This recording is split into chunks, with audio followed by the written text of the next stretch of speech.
Bismillahirrahmanirrahim. Assalamualaikum warahmatullahi wabarakatuh. Waalaikumsalam warahmatullahi wabarakatuh. Waalaikumsalam warahmatullahi wabarakatuh. Alhamdulillahirrabbilalamin. Wassalatu wassalamu ala asrafil anbiya'i wal mursalin wa ala alihi washabihi ajmain. Amma ba'du. Puji syukur marilah kita panjatkan kepada Allah Subhanahu wa taala yang telah memberikan beribu-ribu nikmat iman dan Islam kepada kita semua. Tidak lupa sholawat dan salam semoga tercurahkan kepada Nabi Muhammad SAW beserta keluarganya dan juga para sahabatnya. Semoga kita semua mendapatkan syafaatnya dan mendapat petunjuk hingga hari kiamat nanti. Amin amin ya rabbal alamin. Nah, baik teman-teman, di sini saya Aika Hashim sebagai moderator dan juga rekan-rekan saya sebagai penyaji materi. Yang pertama ada Aisyah Aprilianti, yang kedua ada Anissa Fitria, yang ketiga ada Ayu Rizkiani, kemudian ada Balkista Yolanda, Dede Abdurrahman, dan Dapin. Nah, alhamdulillah teman-teman, kita bisa bertemu lagi pada kajian Sabah minggu ini, karena pada minggu lalu kita sudah membahas pengertian dari hadis, kemudian perbedaan hadis dan Al-Quran, kedudukan hadis dalam Islam, dan juga pandemi dalam sejarah Islam. Nah, adapun topik kajian kita pada hari ini yaitu hadis tentang penyakit pasti ada obatnya. Poin-poin yang akan disampaikan pada kajian hari ini, yang pertama yaitu umat Islam dianjurkan untuk berobat, yang kedua situasi hukum berobat, yang ketiga motivasi untuk mengusahakan kesembuhan bagi setiap penyakit, yang keempat hadis penyakit pasti ada obatnya, dan yang kelima pelajaran yang dipetik dari hadis. Nah, baik, untuk mempersingkat waktu langsung saja, untuk materi yang pertama akan disampaikan oleh Teh Ayu mengenai umat Islam dianjurkan untuk berobat. Kepadanya dipersilahkan.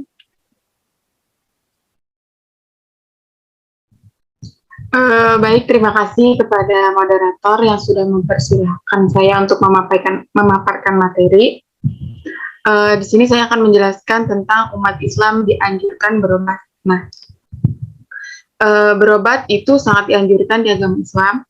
Ini dalam rangka bertujuan untuk kesembuhan serta menjaga agar kelangsungan hidup dan keselamatan jiwa bisa terpelihara. Sejalan dengan semakin majunya dunia medis, maka kita tidak bisa mengelak bahwa peredaran obat-obatan yang terbuat dari bahan yang diharamkan makin meluas di tengah-tengah masyarakat. Berdasarkan latar belakang tersebut, di sini perkembangan teknologi dalam dunia modern itu sudah semakin pesat majunya, yang pada giliran ini berdampak kepada beberapa industri, baik makanan, produk barang kebutuhan sehari-hari, dan tidak ketinggalan industri medis pun terkena dampaknya. Obat adalah bahan untuk mencegah, mengobati, dan menyembuhkan berbagai penyakit. Obat bisa digunakan dalam berbagai bentuk dan cara, yaitu diminum, dimakan, dan dimasukkan ke dubur, vagina, suntikan, ditempel dimanapun, ditanam di dalam kulit, dan sebagainya. Kehalalan obat harus terindikasi dengan beberapa ciri. Yang pertama, tidak mengandung bahan najis. Yang kedua, tidak mengandung dari hewan yang dilarang Islam. Yang ketiga, tidak terdiri dari bahan yang membuat efek berbahaya. Dan tidak disediakan, diproses, dan diproduksi atau disimpan dengan menggunakan alat-alat yang tidak bebas dari najis. Nah,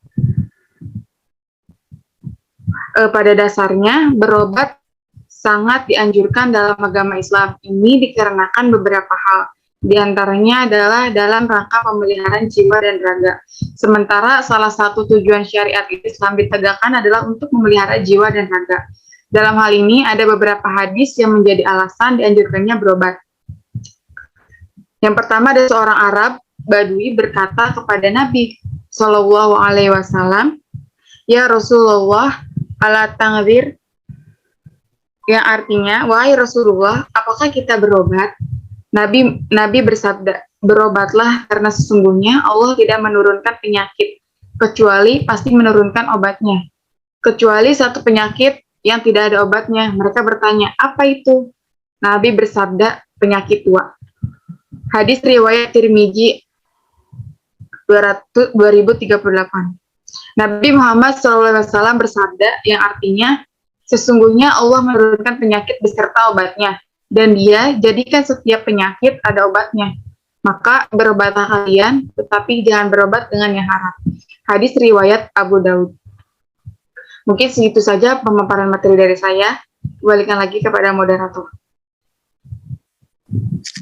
Baik, terima kasih Teh Ayu sudah menyampaikan materinya dengan baik. Untuk materi yang selanjutnya yaitu situasi hukum berobat yang akan disampaikan oleh Teh Anissa. Kepadanya dipersilakan. Baik, terima kasih kepada moderator. Untuk materi selanjutnya akan disampaikan oleh saya mengenai hukum berobat dengan situasi dan kondisi yang berbeda-beda. Nah, di sini yang pertama hukumnya wajib. Nah, hukum wajib berobat ini pendapat yang berdasarkan pada adanya perintah dari Rasulullah Shallallahu Alaihi Wasallam untuk berobat. Sementara asal hukum perintahnya ini adalah wajib, yaitu al-usolli fi amri lil wujubi. Nah, pendapat ini adalah salah satu pendapat yang ada pada masing-masing mazhab, seperti mazhab Malikiyah, Syafi'iyah, dan Hanbali. Nah, kemudian wajib ini hukumnya jika dalam kondisi yang pertama, yaitu penyakit yang diderita akan menyebabkan sebuah kematian. Atau bisa dikatakan penyakitnya ini adalah penyakit yang parah, karena semua penyakit itu kan bisa menyebabkan kematian, bahkan penyakit bisul sendiri bisa menyebabkan kematian. Jadi di sini bisa dikatakan bahwa penyakit yang diderita adalah penyakit yang parah, maka hukumnya wajib untuk diobati. Kemudian penyakit bisa meningkatkan kewajiban beribadah. Nah, atau bisa beribadah. Contohnya, ketika ada seseorang penderita penyakit hipertensi dan mampu untuk berobat, kemudian penyakitnya juga diduga untuk kuat untuk sembuh. Nah, maka dalam keadaan seperti ini adalah keniscayaannya, sehingga hukum berobatnya adalah wajib. Terus penyakit yang wajib diobati juga jika dalam kondisi penyakitnya menular kepada orang lain, seperti kayak malaria, kemudian ada DBD, flu burung, HIV atau AIDS, kemudian juga yang terkena COVID-19. Nah, maka dalam rangka mewujudkan kemaslahatan bersama, wajib hukumnya untuk berobat. Terus yang terakhir, penyakit yang menyebabkan kelumpuhan total. Atau penyakit ini tuh mengakibatkan si penderita semakin memburuk, dan jika dibiarkan tidak akan sembuh, kemudian si penderitanya tersebut tidak dapat mencari nafkah untuk dirinya sendiri, bahkan untuk keluarganya, atau si penderitanya ini menjadi beban orang lain, maka hukumnya wajib untuk berobat.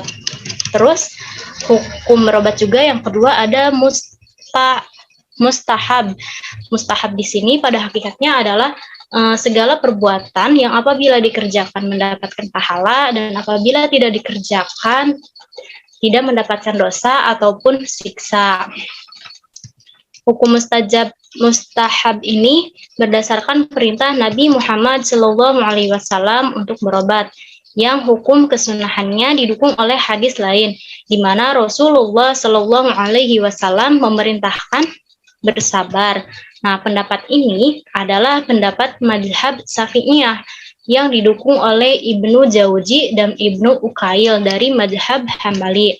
Dalam hadis yang artinya dari Atha bin Abi Roba'ah, ia berkata bahwa Ibnu Abbas berkata kepadanya, "Maukah kutunjukkan wanita yang termasuk penduduk surga?"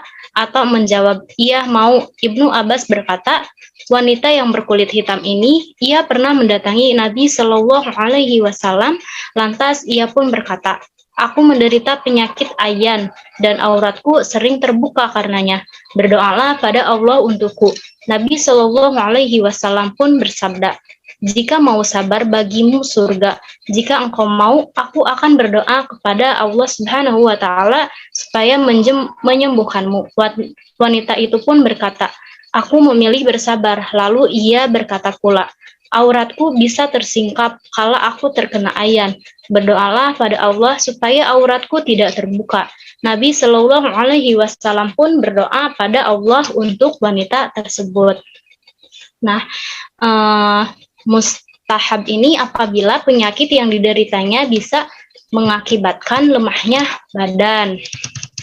Nah, akan tetapi penyakit yang dideritanya ini tidak sampai membahayakan dirinya juga dengan orang lain, tidak membebani orang lain, tidak menular dan tidak mematikan.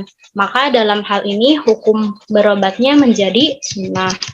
Kemudian hukum yang ketiga yaitu makruh. Jika dalam kondisi yang pertama yaitu penyakitnya termasuk yang sulit disembuhkan. Ya, makruh penyakit yang pertama yaitu penyakit yang termasuk sulit disembuhkan. Nah, ketika si penderita mengkonsumsi obat, namun obatnya itu tidak berpengaruh, maka kondisi seperti ini lebih diutamakan tidak berobat karena akan sia-sia ataupun membuang harta. Kemudian, jika seorang penderitanya ini bersabar dengan penyakit yang diderita, seperti tadi yang telah diceritakan di hadis sebelumnya, wanita tersebut itu jadi si penderitanya ini berharap pahala dari Allah Subhanahu wa taala dengan balasan surga. Maka dalam kondisi seperti ini lebih diutamakan tidak berobat seperti tadi yang dijelaskan di dalam hadis. Kemudian si penderitanya ini adalah seorang fajir atau rusak. Nah, jadi si penderita penyakit ini tuh selalu jolim, dan yang diharapkannya itu ketika ia sembuh, ia akan kembali menjadi rusak. Maka dalam kondisi seperti ini diutamakan tidak untuk berobat. Terus yang terakhir ada si penderitanya ini yang telah jatuh kepada perbuatan maksiat. Nah, ketika ada seseorang yang melakukan perbuatan maksiat, kemudian saat ditimpa penyakit dengan kesabarannya, berharap kepada Allah untuk mengampuni dosanya. Tapi, semua kondisi ini diisyaratkan apabila penyakitnya tidak mengakibatkan kepada kebinasaan. Sementara, apabila penyakitnya bisa membuat kepada kebinasaan dan ia mampu berobat, maka berobatnya menjadi sebuah kewajiban. Terus hukum yang terakhir, haram jika dalam kondisi berobat dengan sesuatu atau cara yang haram, seperti berobat dengan khamr atau minuman keras, nah ataupun sesuatu yang diharamkan di dalam agama Islam, maka hukum berobatnya adalah haram. Nah, mungkin hanya itu saja yang dapat saya sampaikan. Kurang dan lebihnya mohon maaf. Selanjutnya saya kembalikan lagi kepada moderator. Terima kasih.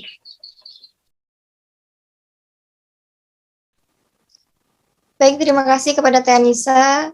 Nah, untuk materi yang selanjutnya yaitu motivasi untuk mengusahakan kesembuhan bagi setiap penyakit yang akan disampaikan oleh Dede Abdurrahman. Kepadanya dipersilakan. Iya, baik.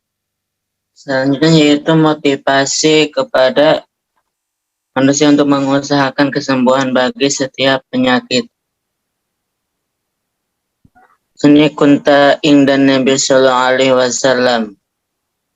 Waja'atil a'rabu faqala ya Rasulullah anta dawa faqala na'am ya ibadallah. Tadawa fa inna Allah azza wa jalla lam yadda' illa wada'a lahu shifa'u gharada'in wahidin qalu ma huwa qalal haramu. Adalah yang artinya adalah bersama Nabi Muhammad Sallallahu Alaihi Wasallam datang seorang badai bertanya kepada Rasulullah, ya Rasulullah, apakah kita harus berobat? Rasulullah SAW menjawab, hai hamba Allah Subhanahu Wa Taala, berobatlah maka sesungguhnya Allah Subhanahu Wa Taala tidak mendatangkan penyakit tanpa obat. Kecuali tanpa penyakit. Orang tersebut bertanya lagi, apa itu ya Rasulullah? Apa itu ya Rasulullah? Rasul menjawab, yaitu tua. Jadi dari pengertian hadis ini, hadis riwayat At-Tirmizi nomor 2132. Jadi dalam yang sudah diriwayatkan dalam hadis ini, Rasulullah SAW ini ditanya, penyakit apakah kita harus berobat? Maka di dalamnya harus menjawab ya. Allah mendatangkan penyakit, pasti setiap itu penyakit ada obatnya ya. Tapi di dalam penyakit itu pasti ada obatnya kan. Kita yakin dalam obat itu hanya syariat ya, obat itu hanya, tapi yang menyembuhkan itu Allah ya, yang menyembuhkan itu Allah. Obat itu hanya syariat. Ketika kita sakit berobat, yang menyembuhkan itu pada hakikat itu Allah ya. Obat jadi itu hanya syariat. Ya, jadi setiap apa yang penyakit apapun yang menimpa kepada manusia selagi mau berusaha dan mau berobat, insya Allah pasti Allah akan menyembuhkannya. Ya, pasti Allah akan menyembuhkannya. Itu ya dari hadis yang diriwayatkan oleh At-Tirmizi. Baik, mungkin segitu saya dapat sampaikan. Untuk selanjutnya, materi selanjutnya yaitu kembali ke Pak Moderator.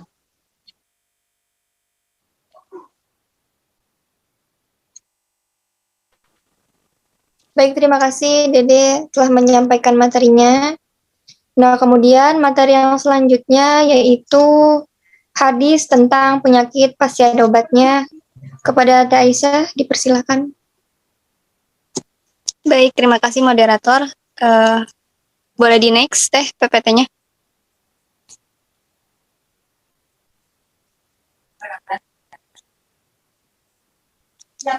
Slide selanjutnya.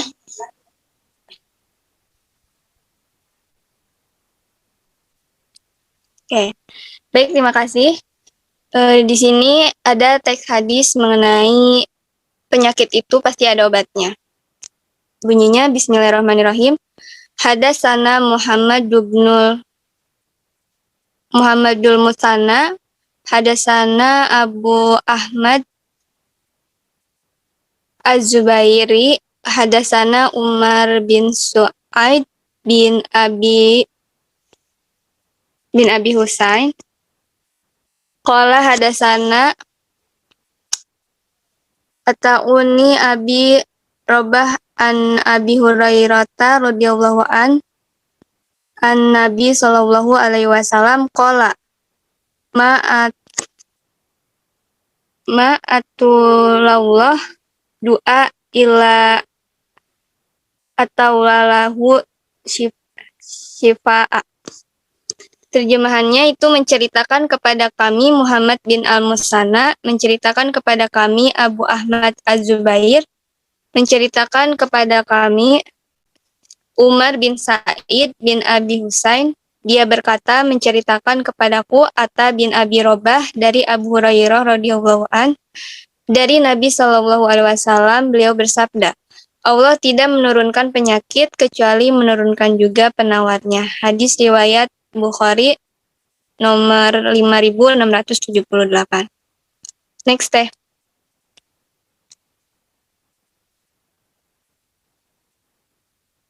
Nah, untuk syarahnya atau penjelasannya, ketika menjelaskan hadis tersebut, Ibnu Hajar Al-Asqalani menyebutkan beberapa riwayat yang semakna.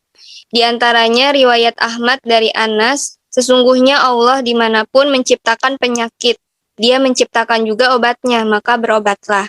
Nah, ada juga riwayat lain dari Usamah bin Syuraik, Berobatlah wahai hamba Allah, sesungguhnya Allah tidak meletakkan penyakit kecuali meletakkan juga obatnya. Kecuali satu penyakit yaitu tua atau pikun yang tadi juga sudah dijelaskan oleh presentator sebelumnya. Dan dalam lafaz lain ini kecuali kematian. Dalam riwayat lain juga ada dari Abu Dawud, dari Abu Darda yang telah dimarfukan, sesungguhnya Allah menjadikan bagi setiap penyakit obatnya, maka berobatlah dan janganlah berobat dengan yang haram. Ini sebagai penguatan bahwa berobat haruslah dengan yang halal dan tidak diperbolehkan berobat dengan yang haram. Obat tidaklah menyembuhkan karena zatnya, melainkan dengan kehendak Allah. Dan sesungguhnya obat terkadang terbalik menjadi penyakit jika Allah menghendaki. Oleh sebab itu, berobat tidak meniadakan tawakal kepada Allah Ta'ala. Nah, jadi kesimpulannya bahwa ketika kita diberikan penyakit, itu pasti ada obatnya. Dan ini dianjurkan untuk ikhtiar ya. Ketika kita sakit, berarti kita berikhtiar dengan berobat. Dan berobat di sini juga harus dengan cara dan obat yang halal gitu. Tidak dengan apa yang tadi sudah dijelaskan bahwa obat itu tidak boleh ada bahan najis, terus bahan yang emang dilarang oleh Allah, dan terus juga bahannya tidak membuat badan kita ini bahaya gitu. Dan terus untuk tadi juga udah dijelaskan oleh pemateri sebelumnya bahwa obat ini hanya perantara saja dan hakikatnya itu yang menyembuhkan Allah Subhanahu wa Ta'ala. Mungkin sekian dari aku penjelasan untuk materi ini. Aku persilahkan lagi pada moderator. Ya, terima kasih Teh Aisyah sudah menyampaikan materinya. Dan untuk materi yang terakhir yaitu pelajaran yang dapat dipetik dari hadis tersebut. Kepada Davin dipersilahkan. Oke, baik, terima kasih kepada moderator Teh Aika sudah persilakan saya untuk menjelaskan materi yang terakhir di penghujung presentasi kita kali ini. Di sini saya akan menjelaskan tentang pelajaran yang dipetik dari hadis yang tadi telah disampaikan oleh presentator ya. Bagi teman-teman yang baru join, mungkin saya akan review ulang sedikit tentang pembahasan presentasi kita kali ini. Terus juga kemudian nanti gimana sih maksudnya pesan moral apa atau pesan apa saja yang kita bisa ambil dari penjelasan hadis yang telah tadi kelompok sampaikan. Nah, nanti di ujung bisa kita yang jawab juga, silakan. Kalau belum ada yang dipahami atau masih ada yang bingung bisa nanti ditanyakan. Oke, baik, di sini di penghujung presentasi ini pelajaran yang bisa dipetik dari hadis-hadis yang telah disampaikan oleh Teh Aisyah, Teh Aika, Teh Balkis dan semuanya tadi presentator itu tadi ada beberapa hadis ya, yang bahwasanya hadis yang pertama tadi sungguhnya Allah menciptakan istilahnya obatnya gitu. Setiap penyakit itu ada obatnya, kecuali penyakit, ada yang penyakit apa yang nggak bisa disembuhkan itu, ada penyakit tua ya, istilahnya pikun dan tua, itu nggak ada obatnya sampai sekarang. Ya mungkin sekarang manusia berlomba-lomba misalkan untuk bukan memasukkan, istilahnya supaya awet muda gitu dengan pakai skincare, MS Glow, tuh misalkan obat-obat kecantikan yang lain, bahkan ada operasi supaya wajahnya itu terlihat muda. Tapi kalau namanya usia tua itu nggak bisa dibohongi. Misalkan walaupun misalkan manusia itu sekarang udah rajin perawatan kecantikan bagi yang perempuan misalkan, terus yang laki-laki sering olahraga sehat sampai ada yang nge-gym ya. Nah, tapi kalau namanya usia, namanya udah rentan ya, itu pasti namanya ada kemenurunan, misalkan penurunan performa, misalkan yang tadinya kencang kulitnya sekarang misalkan udah jadi nenek-nenek, mama, itu biasanya udah agak keriput, agak kalau dicabut itu biasanya kan saya ke nenek saya ya, kalau ini suka narik kulitnya gitu. Kadang balik laginya tuh susah gitu. Kalau kita kan langsung kencang lagi. Itu kalau nenek-nenek itu pelan-pelan keren. Jadi kayak apa ya istilahnya, kayak elastis karet, tapi karetnya tuh nggak balik lagi gitu. Nah itu sering ngejembel-jembelin saya gitu. Nah itu contoh aja sih. Nah jadi intinya tua itu nggak bisa dihindari teman-teman. Jadi walaupun teman-teman istilahnya berusaha semaksimal apapun gitu untuk kita perawatan gitu, untuk kesehatan, itu pasti yang namanya usia nggak bisa dibohongi gitu. Pasti nanti akan pikun, ubanan, ataupun misalkan udah yang tadinya mungkin sekarang remaja kuat makan seblak. Nah, tapi kalau misalkan udah tua, udah dewasa, nenek-nenek, mana kuat gitu istilahnya makan seblak sambal nasi bulu, nggak bakalan kuat gitu. Terus kalau yang laki-laki misalkan tadinya sepedahan atau keliling-keliling lapangan kuat 10 kali putaran, tapi sekarang mungkin kalau yang udah dewasa atau tua juga udah mulai melemah fisiknya. Kita tahu bahwa masing-masing karir misalkan pasti ada namanya keterbatasan karir, istilahnya batasan karir yang memang ada namanya kadaluarsa ataupun ada pensiun ya kalau di pekerjaan itu. Nah kalau misalkan sebagai pemain bola itu biasanya pensiunnya itu umuran 30 tahun atau 40 tahunan itu udah pensiun gitu, istilahnya udah. Kalau pekerja 55 tahun, 56 tahun, terus kalau pegawai sama gitu ya 50-an. Nah itu nggak bisa dipungkiri ya teman-teman, nanti kita juga akan pasti merasakan hari tua. Nah maka dari itu persiapkan dari sekarang gitu, jangan sampai kita itu sibuk dengan istilahnya dengan persiapan hanya dunia saja, dengan bersolek, dengan itu boleh, wajib, istilahnya nggak dilarang dengan olahraga, tapi dengan keimanan kita juga kita harus dipersiapkan gitu. Terus jikalau ada penyakit istilahnya, kita nggak ada salahnya untuk berobat gitu. Ada yang makan nggak mau divaksin, misalkan corona kan sekarang ya, itu nggak mau divaksin karena takut misalkan itu mah dari babi, haram gitu. Tadi juga kan Teh Aisyah sudah menjelaskan kalau berobat itu dianjurkan dengan berobat, di hadis juga tadi dijelaskan ya, dianjurkan dengan obat yang halal. Nah, tapi kalau misalkan yang halal itu istilahnya kan, kalau kemarin yang saya tahu dari saya pernah ngobrol sama Bapak MUI juga, itu bahwasanya vaksin-vaksin yang di Indonesia yang udah beredar itu memang istilahnya bukan dari yang halal semua gitu, istilahnya dari ada yang dari babi, ada yang dari istilah yang enggak halal gitu. Tapi dengan istilahnya dengan konteks yang sekarang darurat gitu, kalau misalkan nggak divaksin ataupun kalau misalkan manusia nggak diobatin penyakitnya, nanti mudorotnya yang lebih besar yang mana? Apakah kita nggak divaksin terus meninggal istilahnya, apakah mending divaksin tetap sehat, bisa melanjutkan kehidupan, melanjutkan ibadah, sekolah, berkarir, dan menggapai kesuksesan? Mending yang mana ya? Mending yang itu divaksin dan untuk meniti kesuksesan. Nah di sini juga Allah tidak menciptakan penyakit, melainkan Dia juga menciptakan penawar atau obatnya. Jadi mungkin bagi yang misalkan kata siapa ada yang belum ada obatnya, misalkan penyakit AIDS, misalkan penyakit yang susah sekarang kanker tertentu gitu ya. Kalau saya tahu kanker itu memang belum ada obatnya. Katanya kalau kanker itu dia survive, kalau misalkan dia berhasil, dia survive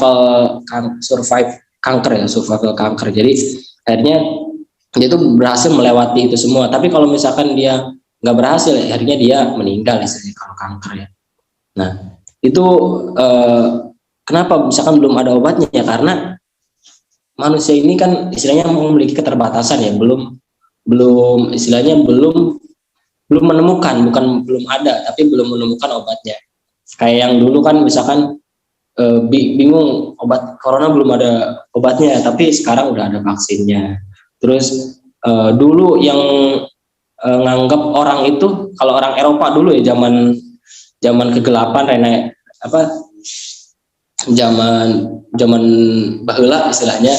Jadi ada orang-orang Eropa atau orang-orang Barat itu kalau misalkan dia pusing kepalanya, itu dipalu ditokrok istilahnya.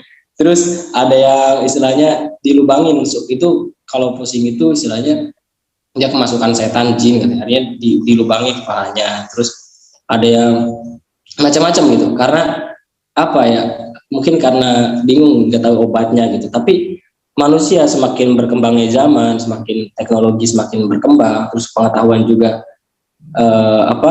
semakin banyak gitu. Akhirnya kita juga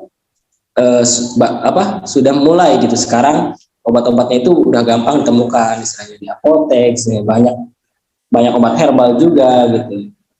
Jadi intinya obat yang belum ditemukan itu adalah disebabkan karena keterbatasan dan kemampuan manusia dari istilahnya belum bisa mencari gitu, belum bisa menemukan obatnya, belum berusaha maksimal untuk penyakit atau kesembuhan dari penyakitnya tersebut. Nah, sesungguhnya kesembuhan datangnya dari Allah, dan juga penyakit juga istilahnya, kalau penyakit itu akibat ya mungkin ada yang dari turunan, ada yang dari makanan, akibatnya dari kita sendiri gitu, misalkan karena salah makan, karena memang nggak menjaga kesehatan gitu. Nah, tapi untuk menggapai kesembuhan itu ya intinya kita harus berikhtiar untuk mencapai kesembuhan itu. Nah, salah satunya dengan cara berobat gitu. Jadi bagi yang teman-teman atau rekan-rekan yang memang kalau sekarang masih anti terhadap berobat, ya takut misalkan obat-obat kimia, pengennya nggak apa-apa obat-obat herbal istilahnya. Terus kalau misalkan sakit nih, misalkan ya saya kan masih kurang fit ini, itu ya pakai obat, istilahnya jangan takut teman-teman untuk berobat gitu istilahnya. Jangan sampai penyakit atau sakit kita ini menjadi penghambat untuk kegiatan-kegiatan kita nantinya. Misalkan ada yang sakit mah gitu istilahnya, mah istilahnya sakit mah, itu kadang dibiarin karena jarang makan gitu. Udah tahu misalkan mah, tapi biarin istilahnya, lagi nggak mood makan, terus akhirnya sampai kronis, misalkan akhirnya sampai tipe sampai yang lainnya gitu ya. Jadi jangan begitu teman-teman. Jadi usahakan kita itu jaga kondisi kita biar fit, berobat istilahnya selagi penyakitnya itu masih bisa disembuhkan, masih bisa ada obatnya gitu. Jangan sampai kita nunggu sampai ditumpuk akhirnya belum ketemu obatnya, sampai sakitnya parah, jangan sampai gitu. Jangan. Jadi dari hadis tersebut kita bisa petik ya, intinya kita kalau ada penyakit, kalau ada sakit, berobatlah gitu. Jangan sampai kita dibiarkan penyakit itu hingga menyebabkan kita istilahnya jangan sampai kita sia-sia gitu karena nggak memanfaatkan obat-obat yang memang beredar di pasar ataupun obat herbal dan yang lainnya gitu. Baik, mungkin itu saja materi yang dapat saya sampaikan dari pelajaran yang dipetik dari hadis tersebut. Kurang lebihnya mohon maaf, saya kembalikan ke moderator. Silakan Teh Aika. Baik, terima kasih Davin sudah menyampaikan materinya. Nah, alhamdulillah teman-teman, semua materi sudah disampaikan dengan jelas ya. Selanjutnya yaitu memasuki sesi tanya jawab. Teman-teman, jika ada yang ingin bertanya atau kurang dimengerti dari materi-materi yang sudah disampaikan, boleh ditanyakan ya, bisa melalui kolom chat ataupun bisa langsung. Silakan kepada teman-teman yang ingin bertanya. Semoga teman-teman, jika ada yang ingin ditanyakan ya, dipersilahkan. Ya, Mangga, silakan diobral pertanyaannya. Ada yang mau nanya tapi belum paham katanya. Oke, direview ulang ya istilahnya. Tadi dari awal, bagi yang baru masuk ya, kita tadi menjelaskan tentang apa Teh Aisyah? Umat Islam dianjurkan untuk berobat. Ya, umat Islam dianjurkan untuk berobat. Nah, terus dijelaskan hadis-hadisnya. Tadi ada hadis-hadisnya apa aja, Teh Isya? Tadi juga jelaskan bahwa setiap penyakit pasti ada obatnya, kecuali penyakit tua dan pikun. Nah, terus ada lagi hadis tentang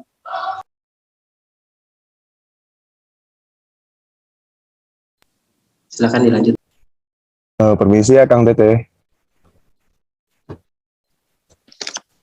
Ya, Boleh saya bertanya? boleh silakan. Oke. Boleh silakan. Sebelumnya mohon maaf saya nggak bisa on cam ya gara-gara sinyal di sini kurang bagus. Perkenalkan, nama saya Alfriandi Juliansa Pratama. Saya ingin bertanya.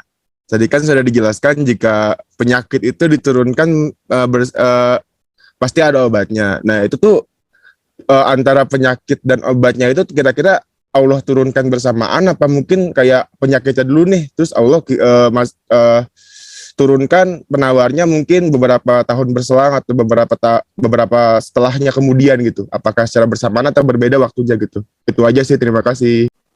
Baik, jadi pertanyaannya itu apakah penyakit dan obatnya itu diturunkan secara bersamaan atau mungkin obat atau penawarnya itu diturunkan untuk beberapa tahun yang akan datang? Seperti itu. Iya Teteh. Maaf, tadi namanya siapa ya? Oh, nama saya Alfriandi Juliansa Pratama.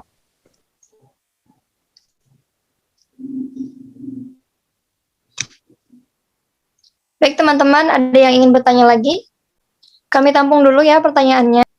Baik teman-teman, jika ada yang ingin bertanya lagi dipersilahkan ya.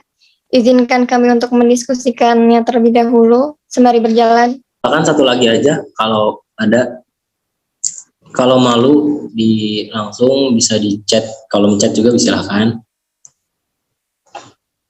Teh Risna, Teh Wida, Teh Sri, Mangga, Siti Nosopia, Siken, Sabella, Selvi, Rahma, Neng Rosita, Neng Ira, Fatima, Aulia. Kalau Alfriandi juga udah ya tadi. Silakan teman-teman yang lainnya, gak usah malu ya. Kita sama-sama belajar di sini. Oh ini ada. Oh ya, ini alhamdulillah sudah ada. Bismillahirrahmanirrahim. Izin bertanya Teh. Mangga Teteh, silakan. Perkenalkan, saya Neira Nuraini dari STIP Fakua Ciparai Bandung. Mau bertanya Teh, kan tadi sudah disebutkan ya, sebisa mungkin mencari obat itu harus yang halal. Kalau nggak salah dengar.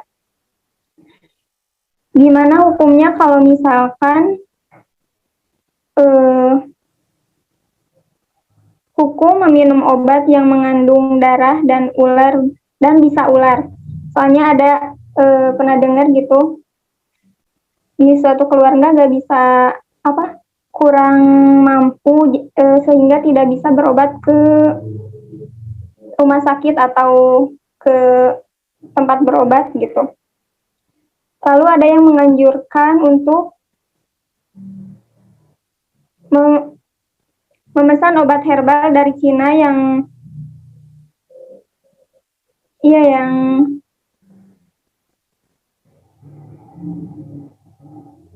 halo, apa terdengar Teh? Terdengar Teteh, silakan lanjutkan. Ya. Jadi bagaimana hukumnya atau apakah ada dasar yang memperbolehkan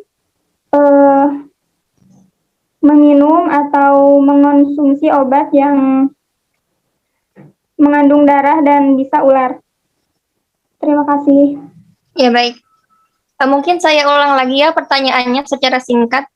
Jadi bagaimana hukumnya jika kita berobat dengan meminum obat itu dari darah ya atau bisa ular? Seperti itu Teh? Iya Teh. Dan di sini juga ada pertanyaan lagi ya dari Teh Siti Sophia, yaitu saya bacakan pertanyaannya. ketika ada seseorang yang sangat over atau parnoan terhadap penyakit, contohnya COVID sendiri, yang misal sampai nggak mau keluar ke rumah, ada yang batuk langsung disemprot. Nah, gimana tanggapan kalian terhadap hal tersebut? Nah, kemudian ada pertanyaan dari Teh Sri Mulyani. Assalamualaikum, izin bertanya. Beberapa penyakit yang sampai sekarang belum ditemukan seperti HIV ataupun virus Ebola. Nah, bagaimana kaitannya dengan hadis yang disebutkan tadi? Nah, baik teman-teman, terima kasih yang sudah bertanya. Sudah ada 4 pertanyaan, kami tampung dulu dan izinkan kami untuk berdiskusi terlebih dahulu untuk menjawab pertanyaan-pertanyaannya. Ya, oke, baik. Dapin izin coba menjawab dulu ya untuk pertanyaan dari Kang Alfriandi. Mana Kang Alfriandi ada? Hadir, Kang. Oke, gagal banget. Oke, Kang Alfriandi ya. Tadi pertanyaannya kan, apakah obat atau penyakit itu didatangkan Allah secara bersamaan gitu? Apakah memang berbarengan datangnya Allah menciptakan penyakit dan juga obatnya sekaligus turunnya gitu. Terus apakah memang dia penyakitnya dulu baru obatnya gitu, atau obatnya dulu baru penyakitnya? Begitu bukan? Iya, lebih tepat sekali. Ya. Oke, di sini Dapin merujuk ke ayat Al-Quran ya. Jadi langsung merujuk aja dulu ke ayat Al-Quran. Pada ayat Al-Quran di Quran surat Az-Zariyat ya, ayat 49, yang artinya, dan segala sesuatu kami ciptakan berpasang-pasangan agar kamu mengingat kebesaran Allah. Nah, dari situ Dapin rujukan Al-Quran itu Dapin simpulkan bahwa Allah itu bahwasanya menciptakan segala sesuatunya berpasang-pasangan, seperti kayak ada siang dan malam, laki-laki dan perempuan, terus ada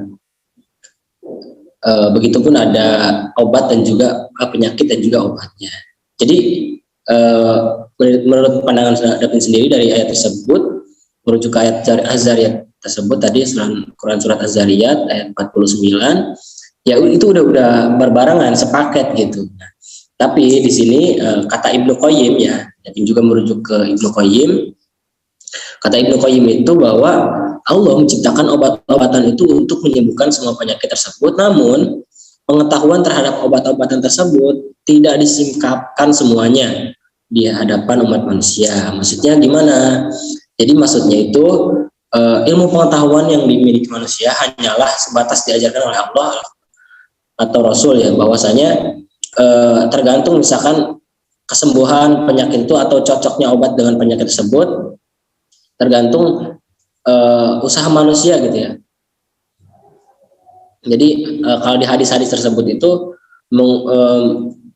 mengandung perintah untuk berobat. Nah, jadi istilahnya kita itu ya istilahnya harus berikhtiar kalau misalkan mau terus mencari obatnya gitu. Misalkan karena kan si penyakit dan si obatnya itu udah disediakan oleh Allah, sini udah diciptakan berbarengan. Menurut tadi berpasang-pasangan udah pasti ada obatnya, tapi tergantung manusia ini cocok enggak. Terus kadang kan gini, ada satu penyakit yang banyak obatnya, ada yang banyak penyakit satu obatnya gitu, biasanya gitu kan. Nah, tergantung, ada yang penyakit tersebut misalkan tergantung cocoknya sama siapa, ada yang tergantung dokternya, nggak cocok sama dokter ini mah, mantri ini mah. Ada yang gitu juga. Ada yang nggak cocok sama obat warung mah, cocoknya obat apotek misalnya. Ada yang cocoknya obat apotek misalnya, nggak cocok sama obat-obat yang lain. Ada yang cocoknya obat herbal. Nah, begitupun. Jadi pengetahuan tentang obat-obatan itu memang kita sendiri yang memang harus mencarinya gitu. Dan berikhtiar supaya kita itu mungkin kalau menurut Dapin begini ya, jadi supaya manusia itu nggak ditampakkan semuanya obatnya langsung semuanya itu, supaya manusia sadar bahwa ya kamu jangan sakit itu misalnya, jaga kesehatan dengan cara mencegah, jangan sampai kamu sakit. Kalau misalnya udah terlanjur sakit ya susah nyari obatnya kalau yang belum ketemu ya. Nah, jadi sedari sekarang mungkin kalau misalkan kita ada penyakit, usahakanlah sedari sekarang kita cegah potensi-potensi sakit yang akan melebar, meninggi, apa istilahnya, semakin melebar, sakitnya semakin berat, itu ditahan atau diobatin sedari sekarang gitu. Nah, apabila misalnya belum sakit, jangan sampai kita cegah dengan pola makan, pola istirahat, dan olahraga. Jadi begitu Kang Alfriandi ya. Jadi sudah diturunkan berpasangan, berbarengan itu. Sudah ada obatnya juga, ada penyakit ada obatnya juga. Tetapi ya tergantung manusia ikhtiarnya gitu. Kalau belum menemukannya tergantung kecocokannya juga. Begitu, Kang. Oh, jadi mungkin kayak penyakitnya diturunkan berbarengan sama obatnya, tapi mungkin manusia itu bisa menemukan obatnya bertahun-tahun setelah penyakit itu diturunkan gitu ya? Ya, ada yang bertahun-tahun, ada yang. Iya. Tapi kalau misalkan yang mohon maaf yang merujuk pada ayat kan tadi yang berpasang-pasangan. Kalau itu yang saya tangkap kan kalau misalkan manusia kan misalkan laki-laki dengan perempuan berjodoh. Maksudnya berpasangan. Tapi kan misalkan jodoh itu kan kadang kayak ada kita misalkan udah lahir 5 tahun tapi jodoh kita belum lahir, kan itu tidak bersamaan.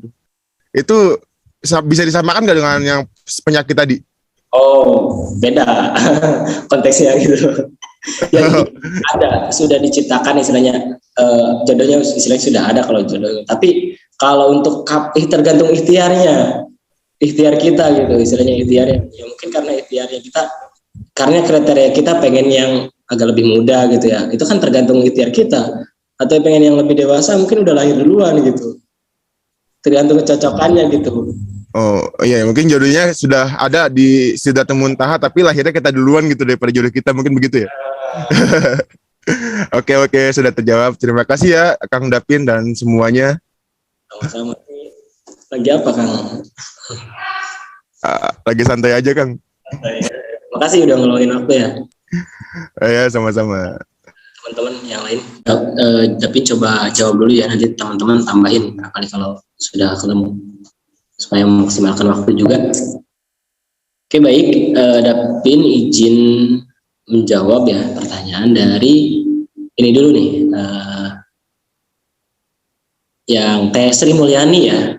Tadi mungkin ada udah kesinggung tadi jawaban atau dari pertanyaan, mungkin agak hampir mirip ya isinya. Tadi jawabannya bisa ada kesinggung dikit jawabannya. Saya bacakan ulang. Assalamualaikum, izin bertanya Sri, ada beberapa penyakit yang obatnya belum ditemukan sampai saat ini ya, seperti HIV, virus Ebola, dan bagaimana kaitannya dengan virus tersebut ya. Itu tadi Teh Sri ya. Jadi bagaimana penyakit-penyakit yang belum ditemukan obatnya. Nah, seperti HIV, Ebola. Nah, jadi kalau kita ini ya, kemarin kita update informasi di dunia kesehatan gitu. Itu sudah kemarin hampir apa ya istilahnya, kemarin itu ada yang bilang obat HIV itu udah ditemukan. Ada yang bilang tadi bukan yang tadi ya, istilahnya obat Ebola memang udah ada ini vaksinnya gitu di Afrika juga. Nah itu tapi ya istilahnya butuh rujukan juga istilahnya, jangan sampai kita nggak ada rujukannya gitu. Tapi yang saya dengar gitu dari beberapa media massa gitu, itu udah mulai manusia itu atau para ilmuwan dan dunia kesehatan sudah mulai mencari obat-obatnya kayak HIV, kayak Ebola itu. Nah, mungkin teman-teman juga bisa sharing juga yang update-nya gimana ya. Nah, tapi jika kita kaitkan dengan hadis tadi yang telah dibahas, bahwasanya segala sesuatunya memang hadis tentang penyakit itu sudah ada obatnya. Tapi tergantung tadi kata Ibnu Qayyim ya, tergantung pengetahuan manusia gitu ya. Tergantung ikhtiarnya manusia itu sendiri bisa nggak mencapai atau menemukan obatnya tersebut atau vaksinnya tersebut gitu. Nah jadi sebenarnya bisa aja asalkan manusia terus berusaha, ataupun ya mungkin begini ya teman-teman, kita bisa juga belajar dari kisah-kisah zaman Nabi zaman dahulu. Ada yang memang penyakit itu didatangkan sebagai ujian bagi manusia, sebagai ujian. Ada yang memang mungkin teman-teman juga pernah dengar kayak disantet, misalkan kayak di istilahnya penyakit-penyakit yang nggak masuk akal gitu, kiriman gitu ya, pernah dengar ya. Nah itu kalau misalkan apakah nggak ada obatnya? Ada, pasti ada obatnya. Pernah, karena keluarga saya juga yang pernah ke santet gitu, bahkan di dalam tubuhnya itu ada paku, ada kayak gitu lah istilahnya. Tapi alhamdulillah sekarang udah sembuh ya karena diikhtiarkan. Kalau misalkan nggak bisa secara medis, bisa secara spiritual, istilahnya pakai jasa ustadz atau pakai jasa-jasa yang memang ngerti di ilmu yang seperti itu gitu. Kalau misalnya HIV itu ya gimana ininya ya, kalau setahu saya gitu sekarang tuh obat HIV bukan obat ya, tapi untuk kan kalau HIV itu istilahnya menurunnya imun kita itu berkurang, menurun gitu, gampang sakit, gampang capek, gampang kena penyakit lah istilahnya kalau HIV itu, karena autoimunnya sudah kena gitu istilahnya. Nah kaitannya dengan hadis tersebut ya, bahwa ya ada istilahnya obat HIV itu, tapi ya kapan ditemukannya, terus istilahnya sejauh tergantung sejauh mana ikhtiar manusia nanti mencarinya gitu, mencari obatnya. Ataupun ya sebagai ini tuh sebagai teguran atau ujian ke manusia, bahwasanya jangan sampai itu kan penyakit kelamin lah istilahnya, akibat ada beberapa yang mungkin kenakalan remaja ataupun seks bebas gitu, misalkan sering bergonta-ganti pasangan gitu, itu kan penyakit yang memang jangan sampailah gitu istilahnya begitu. Mungkin sebuah ujian juga bagi manusia, jangan sampai ya melakukan hal tersebut. Kalau misalkan kalau melakukan hal tersebut dan juga kena misalnya, itu belum ada obatnya, jangan sampai gitu, jangan sampai kita sia-sia dengan penyakit tersebut, bingung gitu dengan supaya jadi ujian juga sih, jadi buat manusia gitu. Begitu Teh Sri. Ada Teh Sri? Ada, selebihnya sudah cukup jelas ya apa yang tadi dijelaskan. Ya. Terima kasih banyak. Sama-sama banget. Oke teman-teman, ya kalau nambahkan langsung aja. Aku izin menambahkan dikit aja ya. Silakan. Ya, kan yang kita ketahui juga dalam Al-Quran itu ada ayat yang menjelaskan bahwa Al-Quran sendiri itu kan adalah sebagai obat ya. Nah, terus aku juga suka banyak dengar gitu kalau misalnya ada kajian-kajian dari ustadz-ustadz kayak gitu. Jadi ada seseorang juga yang dia itu diponis gak bisa hamil gitu. Atau misalkan punya penyakit yang diponis gak ada obatnya, dan itu disarankan untuk membaca Al-Quran, dan emang karena kehendak Allah juga gitu, dan penyakit itu bisa terobati gitu dengan anjuran dari ustadz tersebut, misalkan harus banyak salawat, atau misalnya memperbanyak baca Al-Quran. Dan di ayat Al-Quran sendiri itu kan Al-Quran juga sebagai obat gitu. Nah, ya mungkin itu aja sih tambahan dari aku gitu. Selain dengan obat juga kita bisa ikhtiar dengan ya membaca Al-Quran atau ibadah-ibadah yang lain gitu, dan kita serahkan juga penyakit itu kepada Allah gitu jika memang belum ada obat yang ditemukan untuk penyakit itu.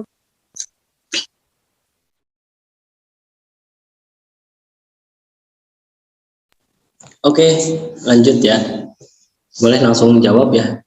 Pertanyaan dari Neng Ira. Tapi coba jawab ya Neng. Ya Neng. Ya Teteh apa Neng?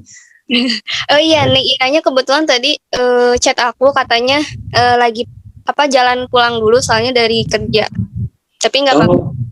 Kalau misalnya mau dijawab sekarang juga. Ya nanti sampaikan ya. Takutnya ini waktu juga ya teman-teman. Tapi izin jawab ya. Ini berkaitan dengan tadi Ngira nanya bahwa gimana hukumnya sih mengkonsumsi obat, misalkan udah ikhtiar obat yang halal, ke rumah sakit atau ke dokter gitu, nah, tapi belum juga sembuh-sembuh. Nah tapi ada alternatif yang nganjurin, ada gimana kalau minum bisa ular aja atau pakai minum darah gitu, itu ada kan. Memang sering sih Dapin lihat juga minum bisa ular kobra katanya, bisa minum bisa darah ular, bisa menyimpan penyakit ini penyakit itu. Nah gimana hukumnya gitu. Nah ini kan bicara tentang fikih ya. Nah jadi apa ya, masuknya ke ini, masuknya kayak hukum kayak vaksin lagi yang Dapin sempat tanyain ke Ketua MUI Karawang itu Ahmad Tajudin, gimana vaksin di apa corona itu apakah halal gitu? Enggak, tentunya enggak, apa istilahnya itu bahannya bukan bahan yang halal.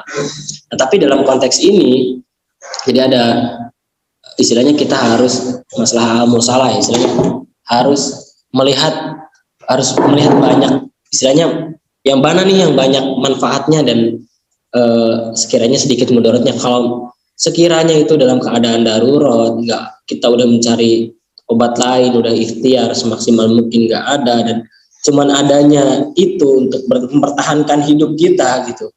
Misalkan ada contoh ya, satu riwayat bahwasanya kalau seorang manusia tersesat di hutan, misalkan dia nggak ada bahan makanan lain, adanya cuma ada babi misalkan itu ya. Nah, untuk mempertahankan hidupnya daripada dia meninggal, ya istilahnya dalam keadaan darurat ya itu dibolehkan gitu istilahnya. Tapi setelah udah keluar dari hutan ya itu jadi haram hukumnya.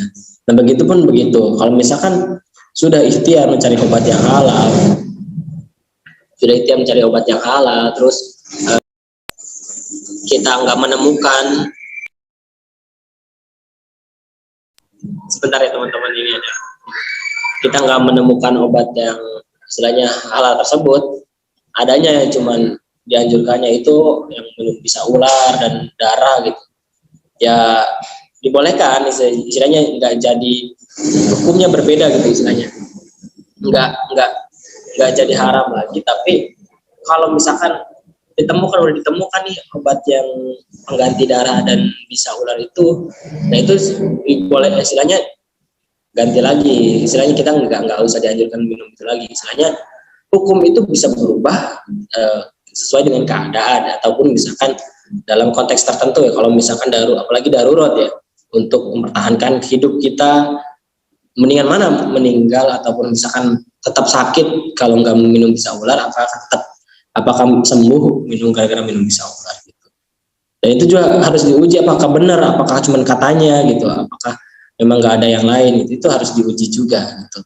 Begitu mungkin dari David.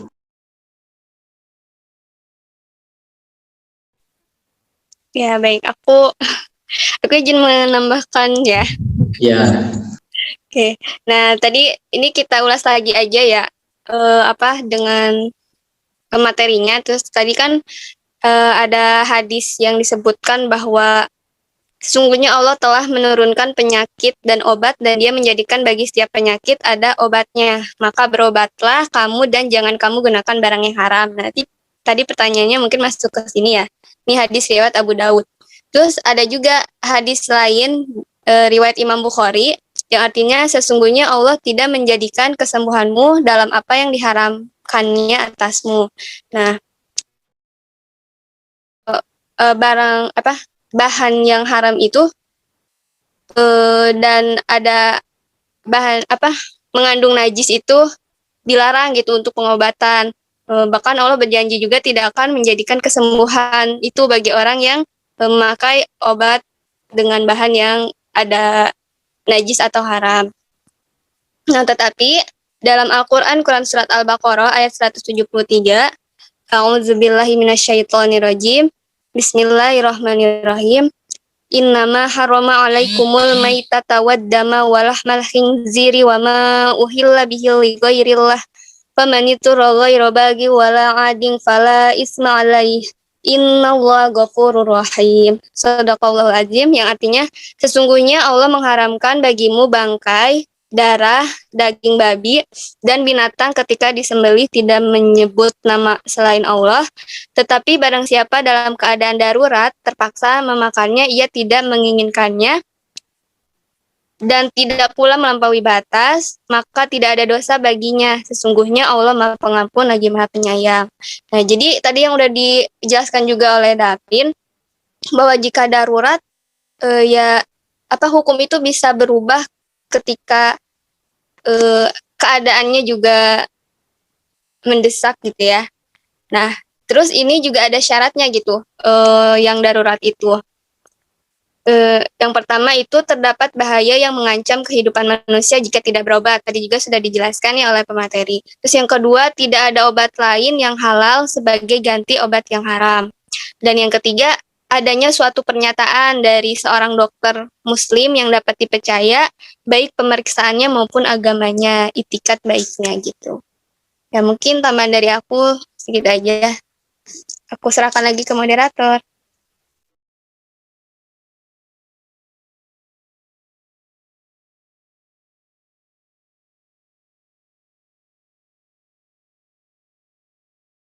Lanjut Teh.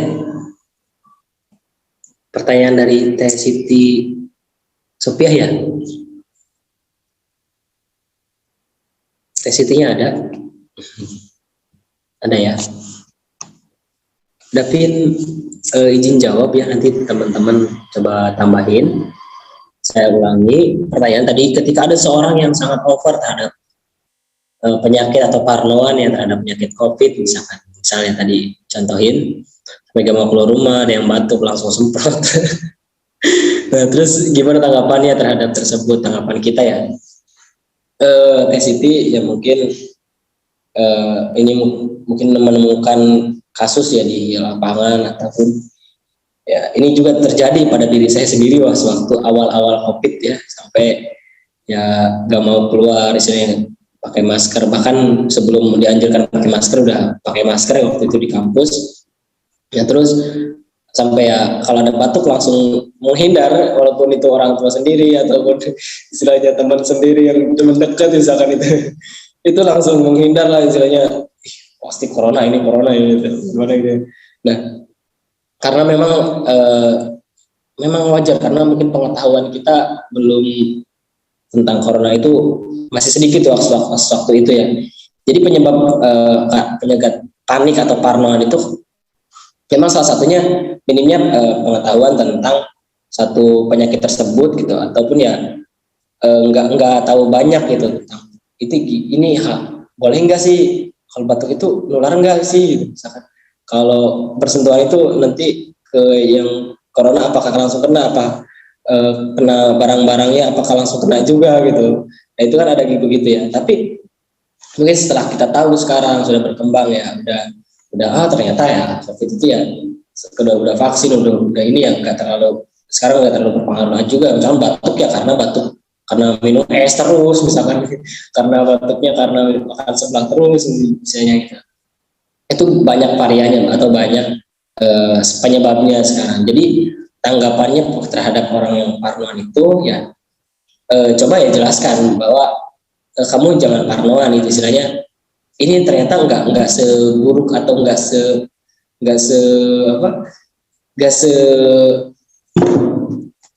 istilahnya nggak se ini yang kamu kira gitu, yang nggak seburuk yang kamu ada tesnya ya. Jadi nggak astagfirullah, istilahnya nggak Sebahaya yang dikira. ya itu benar, nggak berbahaya yang kamu anggap gitu. Jadi kan ada persepsi ya istilahnya, kita juga pasti punya persepsi terhadap orang. Persepsi ini, orang itu kayak gini, ini pasti COVID nih, ini pasti kayak gini, semprot atau ya jauh sana gitu. Ya yang nggak apa-apa istilahnya kalau buat pertahanan diri. Istilahnya rasa takut itu kan takut ya, kalau yang Davin pelajari, rasa takut itu alarm diri kita untuk membentengi bahwa kita itu supaya terasa aman gitu. Mungkin ya bagi orang yang sedikit semprot sedikit jauh itu ya itu tuh dengan dia begitu tuh rasanya aman gitu. Tapi kalau misalnya nggak dia semprot, nggak dia jauh dari yang batuk, dia merasanya aduh kena nggak ya, panik kan gitu ya. Nah itu jadi intinya nanti turunin aja istilahnya jangan rasa takutnya itu dengan cara kita belajar lagi tentang penyakit tersebut itu cara penularannya gimana, bener nggak kalau deket orang sama yang batuk itu langsung kena, apakah kedeket sama orang istilahnya harus langsung disemprot, nggak juga kan, misalkan intinya kita nggak boleh, karena apa istilahnya, nggak boleh parnoan ya, takut boleh, istilahnya menjaga boleh, tapi istilahnya harus ada batasannya, jangan terlalu over lah gitu ya. Tanggapannya terhadap yang orang parnoan itu ya jangan parno, istilah parnoan gitu. Sekarang ya istilahnya sudah aman kok, baik-baik aja. Mungkin dulu sedang tidak baik-baik saja, tapi alhamdulillah sekarang sudah baik-baik saja, sudah lumayan membaik lah gitu kondisi semuanya gitu ya. Mudah-mudahan baik terus gitu. Begitu Teh Siti Sofia jawaban dari saya. Apabila ada yang kurang mungkin bisa ditambahin sama teman-teman yang lainnya. Betul sekali, harus mendalami ilmunya. Kan kalau kita nggak tahu, kadang-kadang bingung ya harus ngapain, sikap kita tuh ke orang itu gimana, ke penyakit itu gimana. Harus mendalami lah gitu. Minimal cari tahu ini tuh penularan nggak kalau kayak gini. Minimal gitu aja sih. Nggak harus mendalami harus penyakit tersebut sampai itu, nggak harus, tapi ya minimal kita tahu lah ini sedikit-sedikit tentang penyakitnya. Begitu, silahkan teman-teman ada yang menambahkan.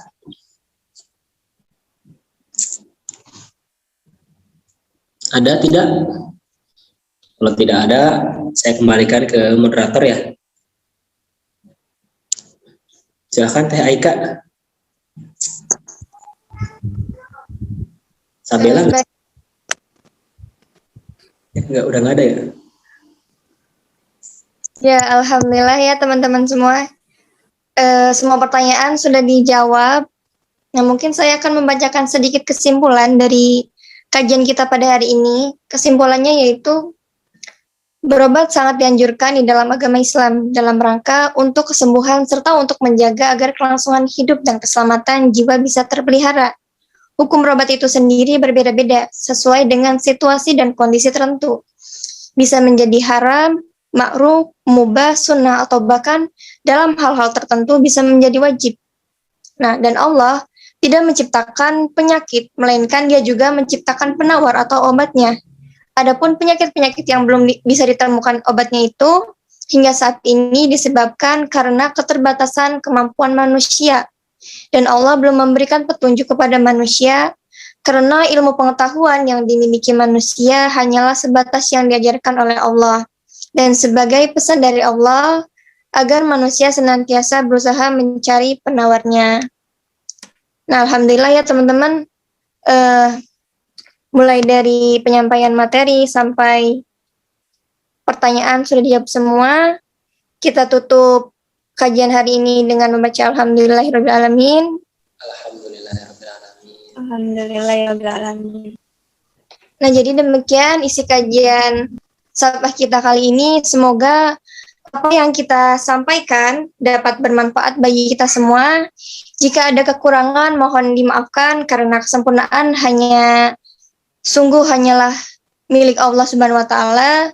Dan sebelumnya saya ucapkan terima kasih kepada teman-teman yang sudah meluangkan waktunya untuk mengikuti kajian kita pada hari ini. Saya ucapkan terima kasih banyak sekali lagi. Dan saya sebagai moderator pamit undur diri. Kurang dan lebihnya mohon maaf. Ihdinas syiratal mustaqim. Wallahul muwaffiq ila aqwamit thoriq. Wassalamualaikum warahmatullahi wabarakatuh.